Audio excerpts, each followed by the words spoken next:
Very confusing.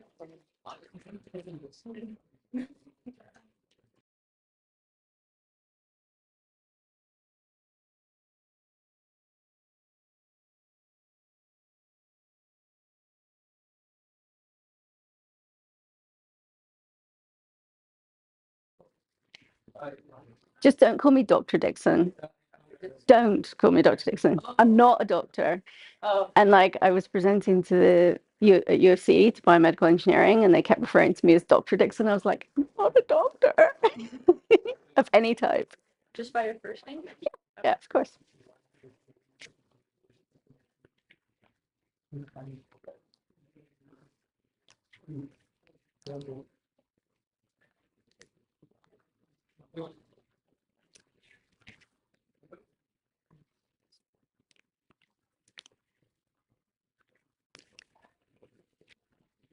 Good evening, everyone, and welcome to our natChat, Neurotech, and Women's Health.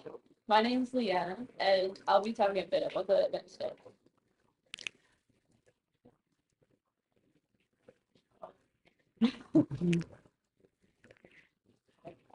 So what is NAT? NAT is a non-for-profit organization that involves innovation, interdisciplinary collaboration, and education in neurotechnology, and as well as biosensing. Uh, this this non-for-profit organization was founded in 2019 by a student group here at the U of A, and has now have an online forum of around over 1,200 individuals. And continuing to grow. Oops. I messed up.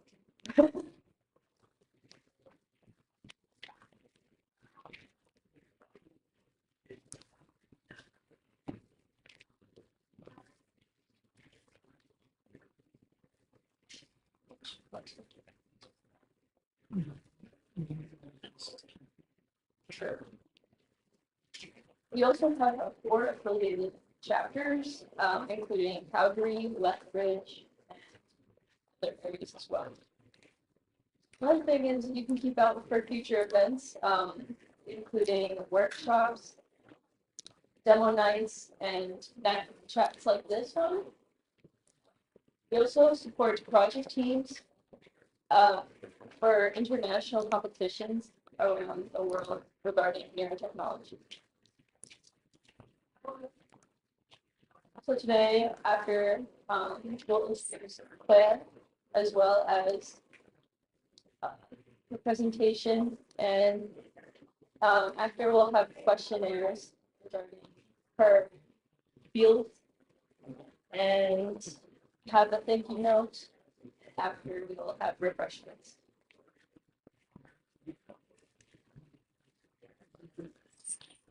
So Claire is a CEO and co-founder of NeurAlbertaTech. And she also has 25 years of experience in international leadership, strategy, and operational experience. She also has 15 years of experience in strategic consultant to capital and tech-intensive business, with 5 years of senior operational role experience and 7 years as a deep tech founder. She's graduated in Harvard University Business and Cambridge University. She's made one of the top 200 trailblazing leaders in women's health and femtech by women awareness. Please give a hand to Claire. Awesome. Well, hopefully all of the technical challenges are now out the way, so I can just like freely present. I'm thrilled to be here today. So what I'm going to talk about, I'm going to give you a bit of a quick run through about what we're doing as a business. And then I'm going to broaden it out a bit to talk about where I think some of the broader opportunities are in neurotech and women's health. So, whoopsie. So, imagine learning over the last 2 years how all of these gifts, so all of the items in bold here in my own personal health journey, may be related to one underlying condition. PCOS, or polycystic ovarian syndrome, is actually the most common hormonal condition affecting 1 in 5 individuals assigned female at birth. Some of us may never have heard of it in this room. In fact, our most recent hire, he'd never heard of it. So he went home and he talked to the 3 most important women in his life, his mum, his sister, and his best friend. And guess what? All 3 of them have PCOS. And his relationship with those important women in his life was transformed thanks to having that conversation. So something to think about. Ooh. So at its core, PCOS is actually completely misnamed. It's actually an excess of androgen or male sex hormones in women. So pretty obviously, having the wrong hormonal mix plays havoc with your menstrual cycle, brings fertility issues, but we're all one system and our systems are interconnected within ourselves. So it actually has a bunch of other side effects. In fact, PCOS is not just the #1 cause of female infertility. 7 out of 10 develop insulin resistance, leading to diabetes, cardiovascular disease, dementia. It also increases the risk significantly of certain types of cancers. PCOS is truly the eye of the storm in metabolic, hormonal, and reproductive health. Not surprisingly, it carries a lifetime burden of disease. So you're half as likely to complete your degree if you have PCOS. By the time you're my age, in your mid-40s, you're 3 times as likely to say you're in poor or very poor health with this condition. And overall, you're 8 times as likely to kill yourself. So, super common, super devastating health complications, pretty bad symptoms. You would imagine that our doctors have amazing tools with which to deal with this chronic condition. Not quite. So the standard of care is hormonal contraceptives, and that standard of care hasn't changed since the 1960s. So if you can imagine, the standard of care makes it impossible to diagnose. It messes with your fertility even further. It often leads to additional weight gain. And if you have metabolic type PCOS, well, guess what? If you're slightly heavier, the risk of side effects is pretty significant. So what works today for PCOS? Low frequency electrostimulation. So today, delivered through acupuncture needles in a clinic. So if you go 3 times a week, rapidly do the maths, but guess what the number is? Who can afford $15,000 a year? Not me. I can't afford that. Maybe Jennifer Aniston. So totally inaccessible for almost all of us. So what we're doing with Loop is we're translating those benefits into an easy-to-use at-home device. So it's placed on the lower abdomen, used 3 times a week for 30 to 60 minutes. So it's taking what's done in the clinic today into something you can use at home. Don't take my word for it. So it's not just anecdotal. So we're basing this off 30 years of high-quality, peer-reviewed research, led a lot of it by our advisor, Dr. Steinar Victorin out of Sweden.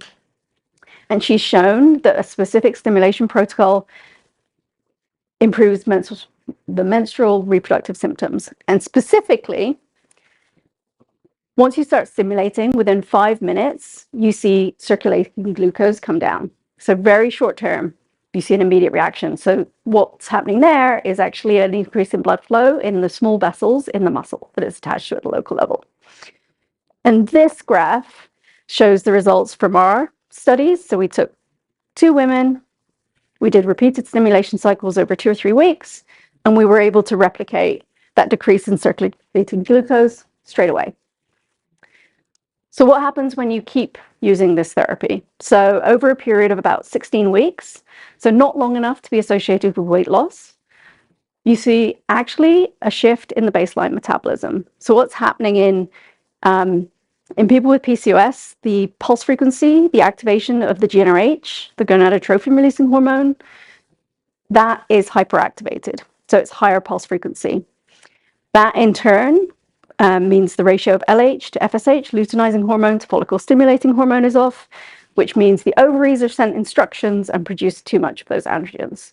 So we're basically reversing that cycle. Oh. So obviously, our long-term vision is to completely avoid, reduce, or delay the health complications associated with this chronic disease. That's our plan. As I've learned about this condition over the last 2 years, we recognize that the standard of care today actually contributes to the burden of disease. So having a treatment is great, something that really works, but we're wrapping around that a digital platform. And so we're starting and ending with the information gap. So starting with taking the research that does exist, as you know, in women's health, that's pretty sparse, but translating that into bite-sized articles and working on making it more accessible. But on the back end, the research is so sparse. If we have data from 100 women around their experience with this condition, we have more data than anybody else. So we really feel that there's an opportunity to very quickly contribute to the field of knowledge in this space. Cool.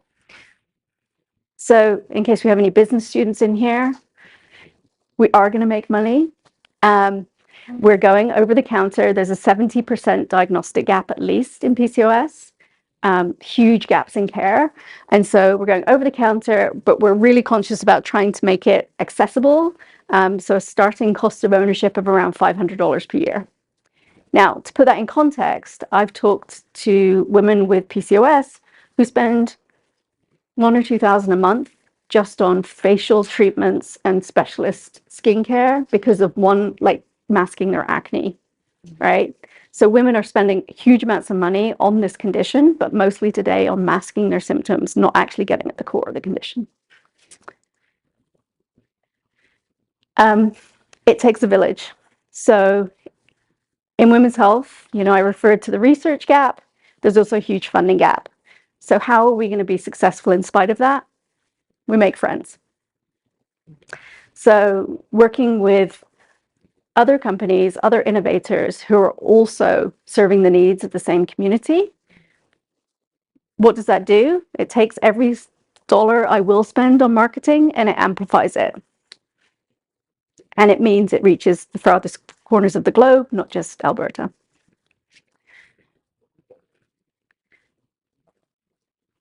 And then we remain optimistic, right? We remain optimistic that other people are looking at this condition and trying to work to build solutions.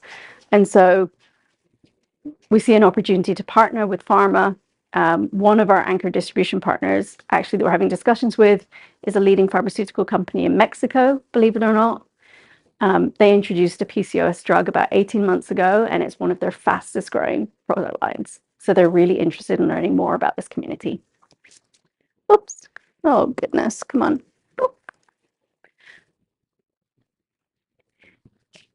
And so we've got great commercial demand. So we have a letter of intent for pre-sales from a leading online pharmacy in Quebec. So that'll make it much easier for us to get the word out and identify people. It's very easy to identify women with this condition based on their transactions, based on their, they're probably on the pill, they're probably on metformin. It's not just the right thing to do.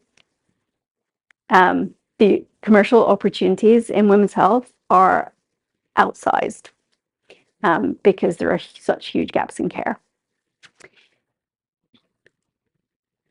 That's me. You've heard about me already. For a bit more context about kind of my journey into entrepreneurship, I didn't start here. I spent first few years of my career in consulting. I actually worked in the University of Calgary for a number of years. And then I started, hanging out with entrepreneurs and realized they were my people and haven't looked back. So I came to entrepreneurship pretty late. I can talk more about that in question time if you'd like. But what I realized is I was actually coming home. So my family business is, on one side is farming, and on the other side is tire fitting. All of my family are entrepreneurs. They always have been. And so because I went the academic route, I kind of walked away from that, but actually coming back to it makes a lot of sense in hindsight. So my co-founder, we originally spun out of the University of Calgary back in 2017. His research was in microelectrode technology. So in here, blown up, it's not that big. And so that's now patented. We've got the patent approved in the US and Australia, and it's going through in Europe right now. And so this is a percutaneous microelectrode. Obviously, it's novel because we've got the patent around it, and we're looking to use it particularly in women's health to make a difference. And it takes a village again. So we're really fortunate to have attracted world-class advisors. So Lisa here is the researcher out of Sweden that's done 30 years in this space. Helen, we were fortunate to meet in London one time. She actually ran the CGM team at Abbott for more than 2 decades. And Christy is local to us, but she was one of the co-founders of the Stanford Wearables Lab, just to give you an illustration of the amazing people we've got on our extended team. Where are we at? So we've been at this in the PCOS space for just over 2 years. We pivoted in December 2022. What we're focused on today is closing the gap to our first FDA clearance, lining up the resources for our clinical studies, and de-risking that commercial launch. So that digital platform, we're building out the first version of it, hopefully to release in the next few months. How do I go back?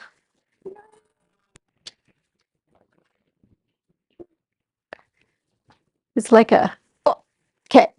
So I'm going to switch gears. That's a bit about us. When we submit to the FDA and when we create a de novo code around what we're building, we won't submit a code around PCOS. PCOS is a cluster of symptoms. And so our clinical studies will focus on a number of metabolic and hormonal menstrual markers.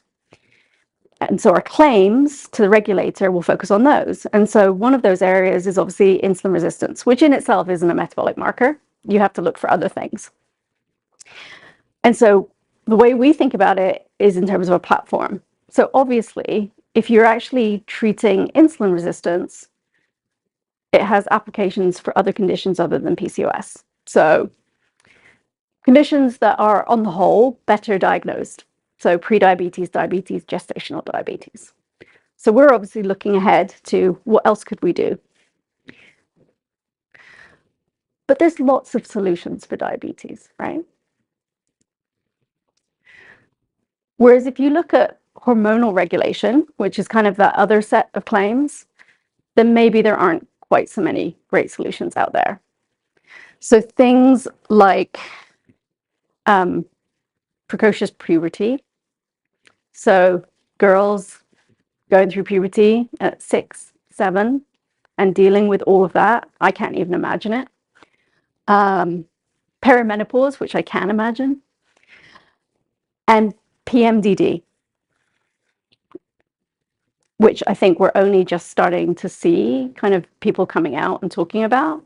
A very, very severe form of PMS, where every month people are feeling suicidal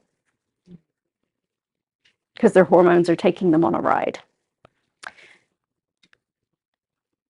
And then women's health more broadly. So the way we think about women's health, and the people in kind of the community I'm now part of think of women's health, is everything that solely, disproportionately, or differently affects women.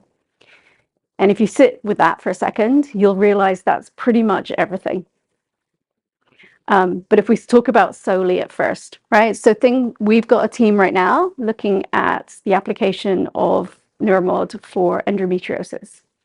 So there's lots of innovations in this space, but nobody yet is doing this kind of bioelectronic for endometriosis, and we believe it's possible that you can control the fluffing of the endometrial tissue and actually get at the core of the disease. Again, not targeting, yes, we know that stimulation will help with pain, but we're actually talking about how do we get the body to work as it should using the body's own mechanisms rather than flushing it with drugs or doing something that actually has lots and lots of side effects attached.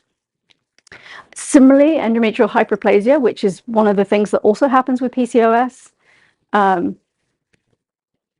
Today you can, the best practice with that is a IUD, a coil.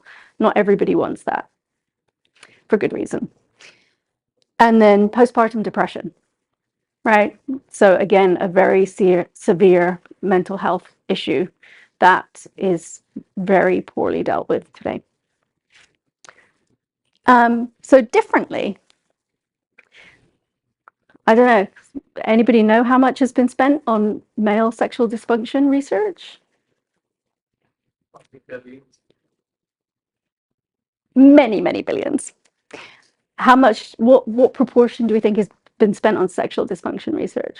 100. Probably more like 1,000th or something, right? But there's some cool companies like our friends over at ESME who are working on how can we apply electrical stimulation to female sexual dysfunction issues. ADHD.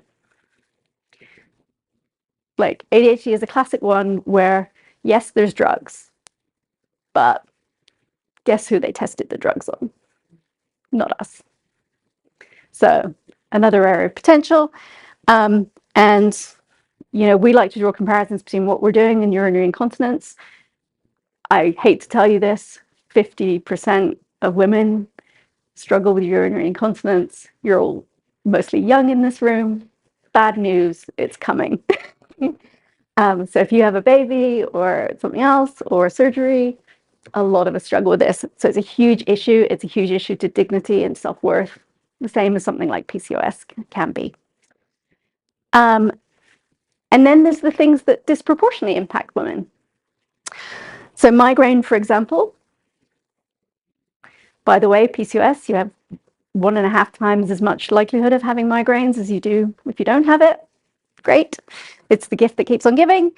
But also things like osteoporosis. So our friends over at CAT Innovation, they're working on osteopenia, osteoporosis from electrical stimulation integrated into clothing. And then dementia, twice as many women as men.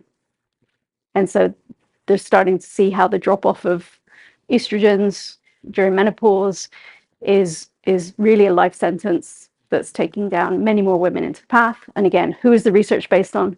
Who are the drugs designed for today? Not us. So I painted a lovely picture. I'm actually very optimistic. So yeah, why are we excited? Well, we think the wave is coming. We're looking at what's happened over the last few years. There's a big push to consumerize CGMs. Well, who do we think is using these, right? Which consumers are buying CGMs? I would bet money that there's a lot of women with PCOS, for example, who are buying these CGMs over the counter. And in terms of the trends towards longevity, chronic conditions have to be the way forward in terms of investment in women's health.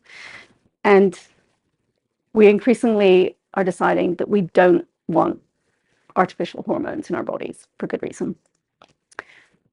So yeah, that's what we're about. We are keen to partner with people, as you probably picked up. So if you want to be part of our story, want to learn more, just reach out. And yeah, I want to point out that we talk a lot about women's health, but I actually believe that we've probably learned about all we can from a 70-kilogram white man. But we can learn an awful lot from looking at other human beings that will still apply back and will benefit everybody regardless of gender or ethnicity. So I think it's a win-win. So that's me.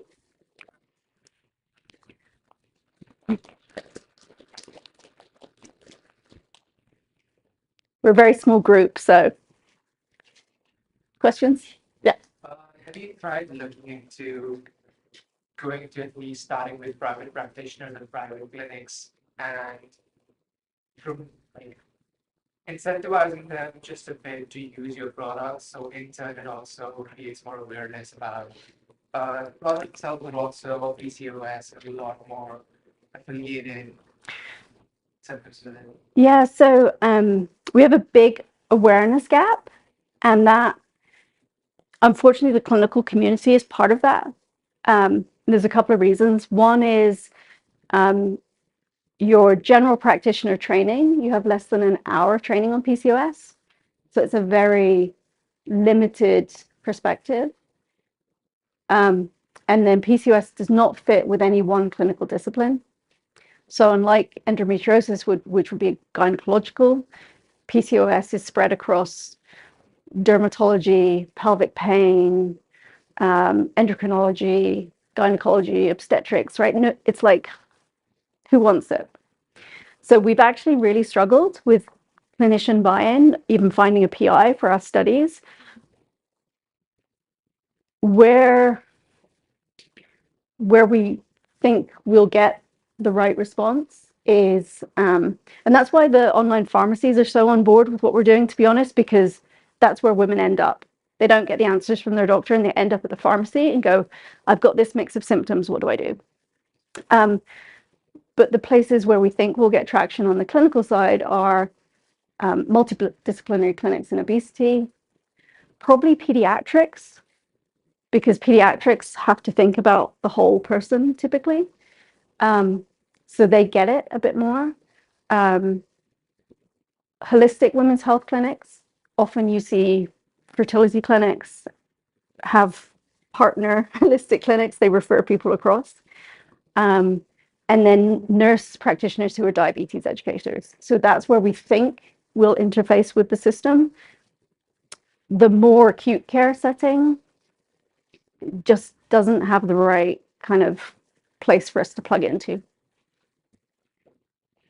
But, you know, I think, as you can tell, like with the stress on the health system, the push is to get more stuff out of acute care into the community. So, you know, we fit perfectly with that.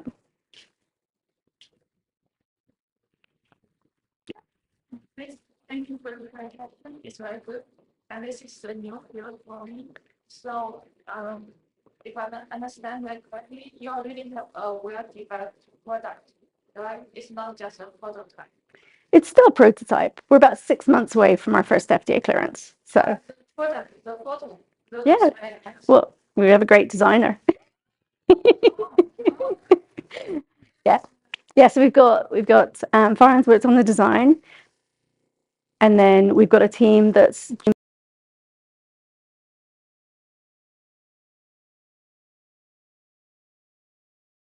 FDA.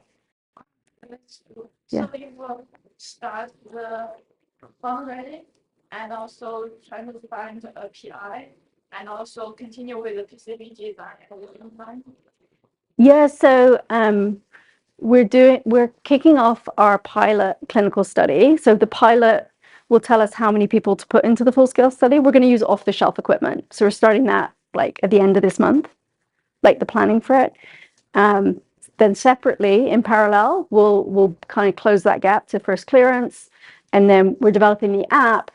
You know, yes, that's going to be a product in its own right, but it's also going to create the community and de-risk the commercial launch of the device. Yeah, it's fun being an entrepreneur. Yeah, thank you. Could you share more personal experience about what that drive you from a consulting to entrepreneur? Yeah, so I think we were talking beforehand, right? In your career, it's about choose your stress, right? Like nothing is stress-free, but if you choose your stress.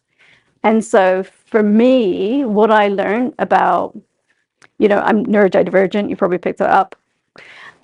What I learned about kind of the type of stress I want to avoid is what you get in an organization sometimes is like there's your box. Now you don't quite fit in your box correctly, but this is the box, and like you don't quite fit in it, but like just stay in there.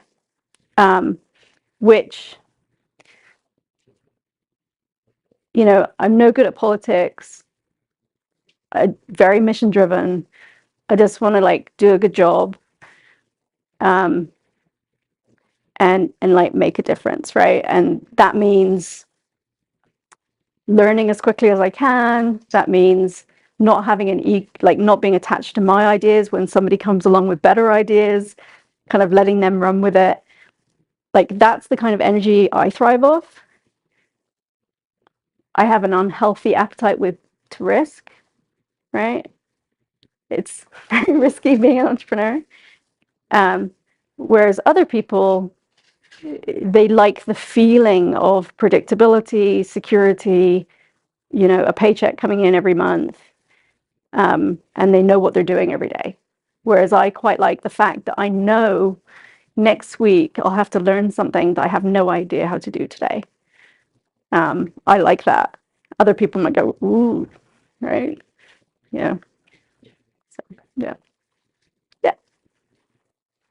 Question. Maybe it might be a bit personal, but do you mind maybe sharing a bit of like your people's like diagnosis journey?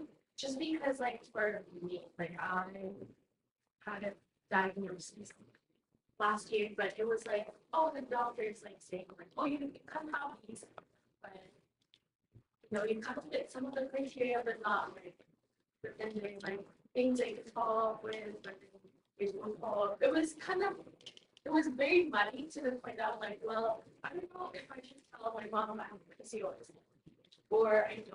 But apparently, I fit the criteria. It's very just like confusing to me. So like, and then I also had like, so maybe TMI, but I've had a lot of like, I've had irregular periods since I started my period. And so then like I was like, oh, you know, like God I can put under control at like maybe 17, 18, something like that to just regulate it. Yeah. I'm just kind of like maybe like seeing like how was your journey? I'm also like just starting to like do my own research, get into like the literature. It's a Yeah. muddy like Yeah. journey. Your experience is not unusual. I don't know, that doesn't help. So when we decided to pivot the company, we looked at all these different indications, right? For neuromodulation, non-invasive. And one of our interns turned up at the team meeting and taught us about PCOS, like very high level. And I sat there at whatever, like was 46 years old. And I was at the end of an almost decade journey with infertility and recurrent pregnancy loss. So I lost 7 pregnancies over 8 years. In my 40s, I got diagnosed with ADHD. I've had migraines since I was 8. My doctor at the time was trying to put me on statins for high cholesterol. And I sat there, and one of our interns was teaching us about PCOS. And it's the first time I'd heard of it. I went to my doctor and I said, hey, thousands of dollars, hellish experience. How come we never talked about PCOS? And she said to me, you don't have a BMI of over 35 and you don't have a beard. Why on earth would we talk about PCOS? And I was like, okay. Like, and that was it. That's as far as my PCOS diagnosis journey went. So I don't know if I have PCOS, but I certainly feel passionately enough. That's what I mean about like new diagnostic guidelines came out in 2023, you know, which are much better. They haven't yet disseminated through the clinical community. I talk to women that go for all the way through. Like I literally was talking to another entrepreneur, and as I was describing what we were doing, and I was describing PCOS, I watched the color drain. She and her mother had gone all the way through the journey of having cysts, all the way through to full hysterectomy at 40, and never been diagnosed. She and her mother both had life-altering surgery, and they'd never bothered to diagnose. And in me talking about my business, she realized she had PCOS. Like, we got to do better, right? Like, that's,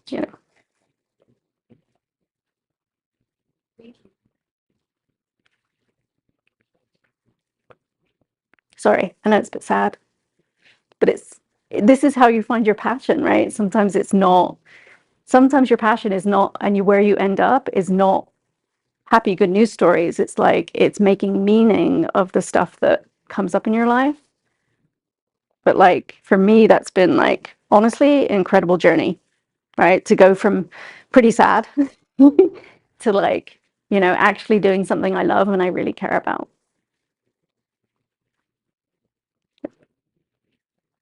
Go ahead. What advice would you give men who have women in their life? Yeah, just get over the ick factor, right? If I say vagina, your reaction should be the same as if I say elbow, because it's just a part of our body, right? Like, like, I think kind of just being okay. I think your generation does much better with this, but like, working in women's health, we pull on like all of these threads, right? That really speak to broader societal issues, and kind of stigma around women's bodies is like pretty foundational. So, that's everything from body shaming to like viewing menstruation as like dirty, or like all of this stuff is just like and men have as much of a role to play in that, I think, as women do. But yeah, talk about it. Like, recognize that men have a 24-hour cycle, right? And women have a cycle that's different from that, right? I would have given a better presentation if I was ovulating right now. Like, that's when you want to do your big presentations, for example, right? Like, you learn all these things, right? And there's no reason why men can't learn that too, the way everything works. So what are some of the actions or ways that men can support them? At least that was okay. Yeah, I think kind of recognize that a lot of our norms in society, just because it's normal doesn't make it right. So one would be, I hope you don't have it, but if you go through a fertility journey, recognize that men have a 50% role to play in a fertility dynamic, right? But often that's not how it feels through the process. Yeah, like, I think kind of there's this, you can look at all the things around pain, right? Women's pain is like treated like it's normal. It's not. Pain is there for a reason, to tell us some important stuff, and quite often that just gets dismissed. So paying attention, a friend of a friend was dismissed for 3 years until she was diagnosed with stage 4 cancer, right? And then died, right? So, be as much of an advocate as, we have to be the squeaky wheel when we're kind of dealing with the healthcare system. So if you have a partner or people, your mom even, right? People you care about in your life, be an advocate with them.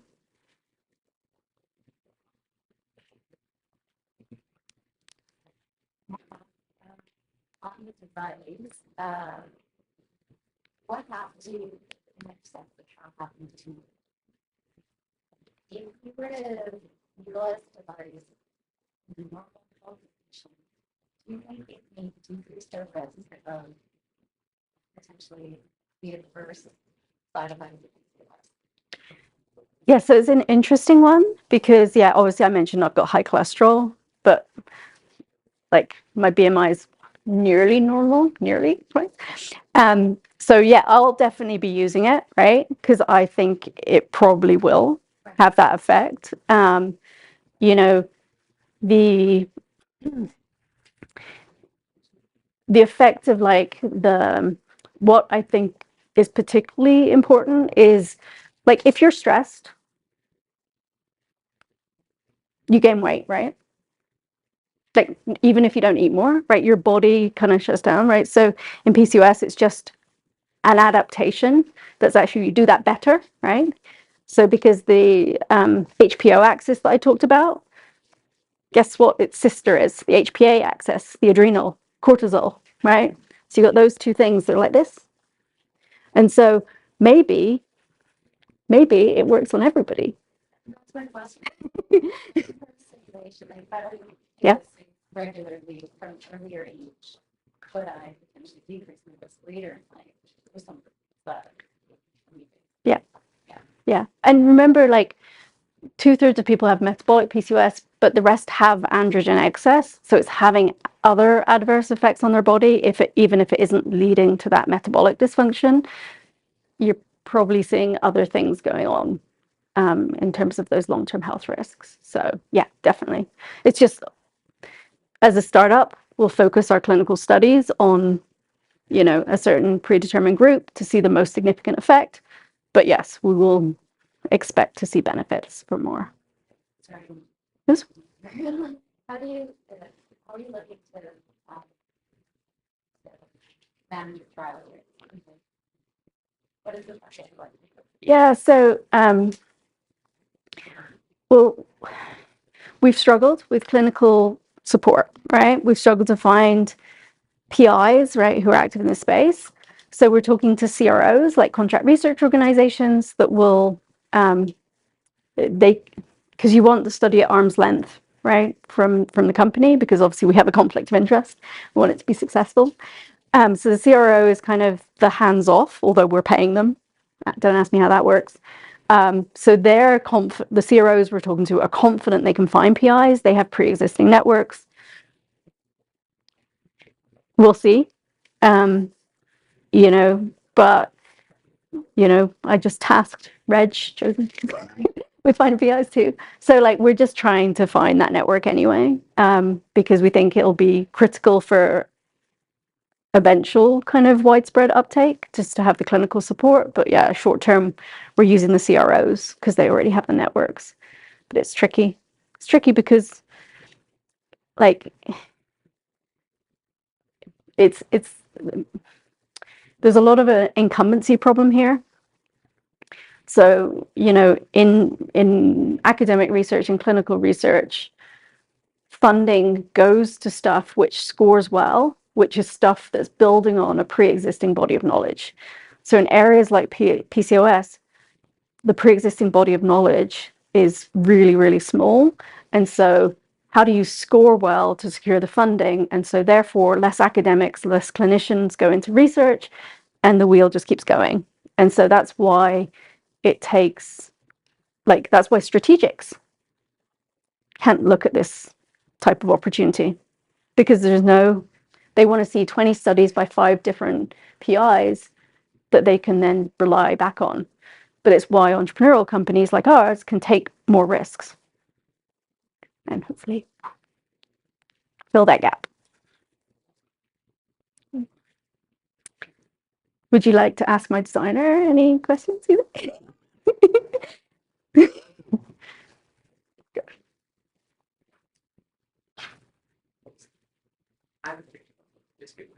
Yeah, everything's fair game, by the way. So.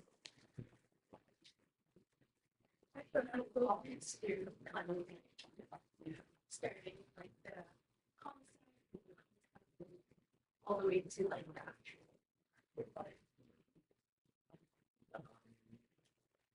Not to what level you think that I go into the details of that, but I think the question that you asked earlier about what role can men play. The reason why I got like really deeply connected with this project and working with Claire is because I had a few friends that had PCOS, and it came up in conversations. it happened after I met Claire, actually. I started reading stuff, and Claire saw potential in my work, I guess, but I had like no knowledge of any of it. And so I started talking to my friends, and they started telling me their experiences, and I just like empathized with this. Why do,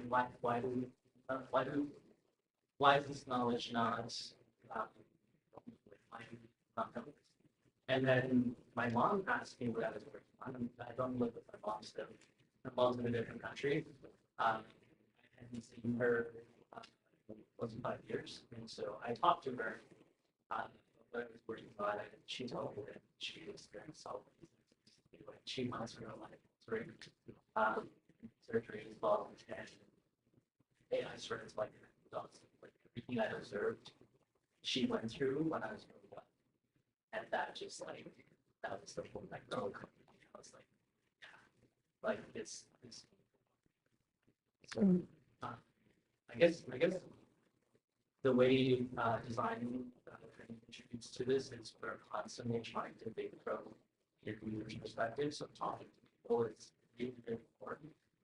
Typically, what happens if you have a very technical background, sort of engineering background, is you start thinking from the technology down to the user, not how the user will interact with what you're creating.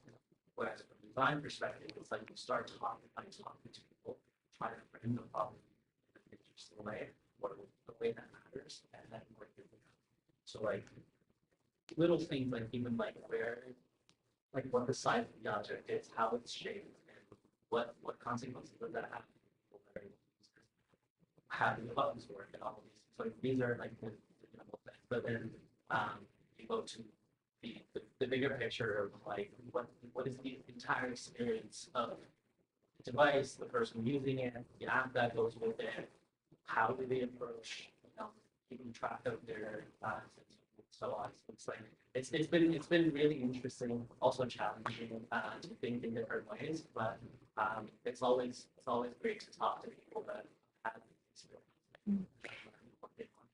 And I think what you hear here, which is a beautiful concept for everything in life, is like if you can put yourself in the beginner's mind, right, for everything, even though you're immensely talented, right? Like even if you can put yourself in that space, then that's where like there's like scope for so much more creativity and progress.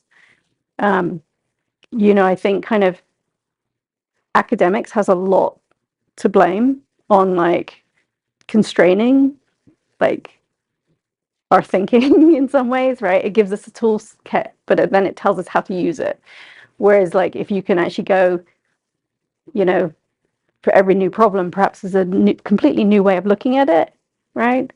And that's true innovation. And so, yeah, like, I think kind of sometimes it's like it's very easy to see the gaps, and they seem impossible unless you kind of bring that lens to it.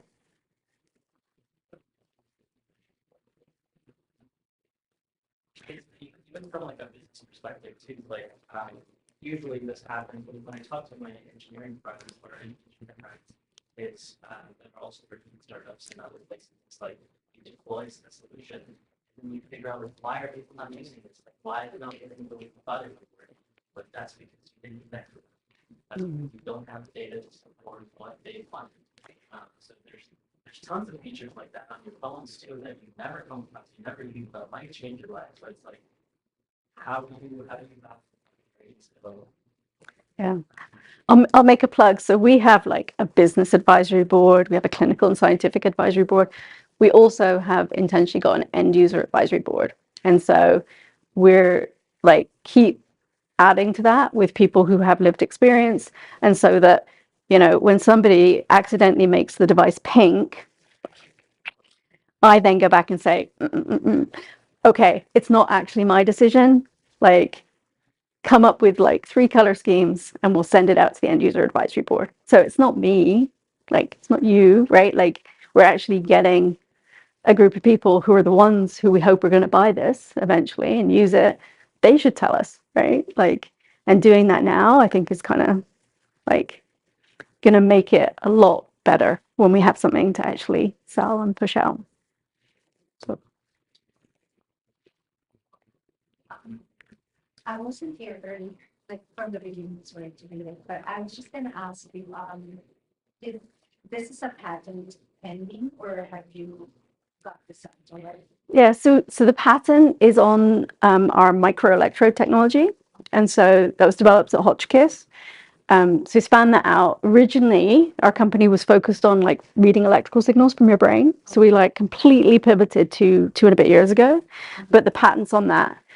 And so that is it's granted in the US and Australia, and it's almost through in Europe.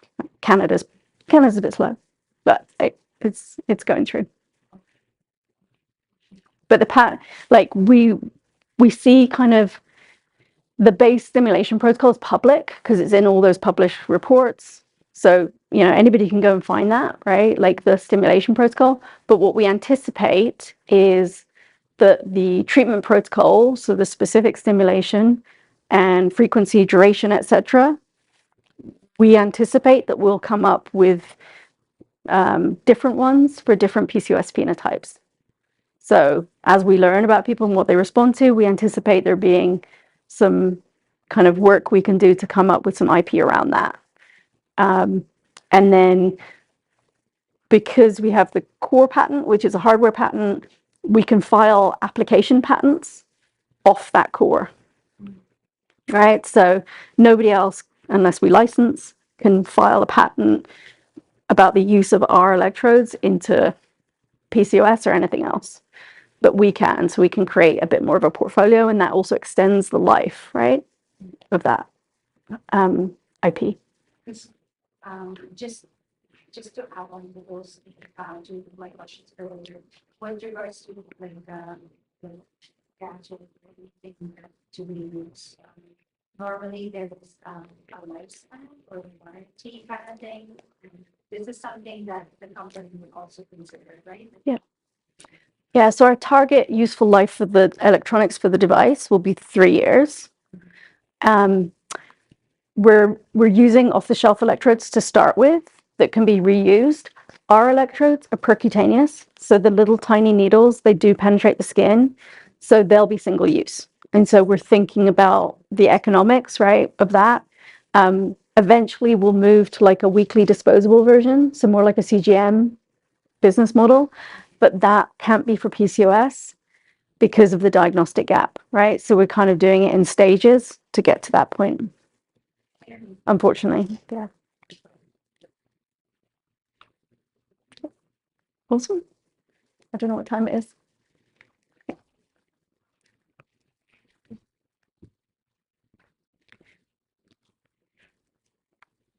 Thank you, Claire, for presenting that wonderful research and technology. I wish I'd had notes. I probably would have stuck to the script. And with this, we'll present you a small token of appreciation. Thank you, guys. You didn't need to do that. That's very kind. Thank you. Everyone, can we get around? We'd also like to thank the people who joined and devote their time to come here and see this presentation on neurotech and women's health. We'd also like to thank all of our sponsors that made this event possible. We would also like to mention about future events regarding that. We have hackathons for competitions, demo nights relating to hands-on projects, natChats like this one, and Emerge, which will be a year-round project for project development for project teams. One event that's happening tomorrow here at 6 is a demo night.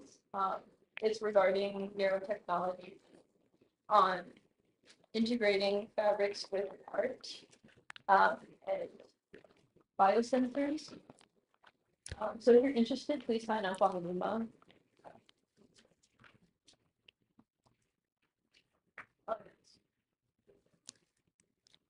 And please feel free to ask questions and connect. We also encourage you to complete a feedback form relating to this event, and there's a prize involved as a draw.